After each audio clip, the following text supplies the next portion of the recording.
আমার প্রথম প্রশ্ন হচ্ছে যে ওই যে ফজরের নামাজ পড়ে ঘুমাইলে 101টা নাকি অজানা রোগ হয়, আর জোহরের নামাজ পড়ে ঘুমালে 100টা শহীদের মর্যাদা পাওয়া যায়, আর মাগরিবের নামাজ পড়ে ঘুমালে নাকি গরিব হয়ে যায়। এটা কতটুকু সত্য?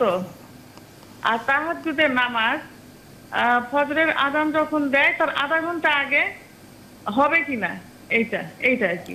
এগুলো কোরআন হাদিসের আলোচনা না, এগুলো কোরআন হাদিসের ভিত্তিতে অনেকে বর্ণনা করে, এগুলো চিকিৎসা শাস্ত্রে যারা কাজ করে তারা অনেকে কথা বলে। তবে মাগরিবের পরে ঘুমানোর বিষয়টা রাসূল সাল্লাল্লাহু আলাইহি ওয়াসাল্লামের পক্ষ থেকে একটু নিষেধাজ্ঞা আছে। কেন? যাতে করে এশার নামাজ পড়তে তার কোনো অসুবিধা না হয়, এই জন্য মাগরিবের পরে না ঘুমানোটাই উত্তম। তবে এমনি আমাদের চিকিৎসা বলে এবং শারীরিক উপকারীরা যদি আমরা লক্ষ্য করি, সেক্ষেত্রে দেখা যাবে যে ফজরের পরের সময়টা কিন্তু বরকতময়।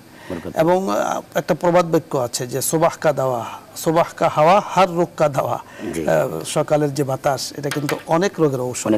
এর জন্য না ঘুমিয়ে সেখানে আল্লাহ জিকির করা এবং তাসবিহাত পাঠ করা এটা ভালো। জোহরের পরে ডাক্তাররা বলে থাকেন যে আসলে কাইলুলার সময়টা কিন্তু, কাইলুলার যে আমরা বলেছি জোহরের পরে, ফজরের পরেও নয় মাগরিবের পরেও নয়।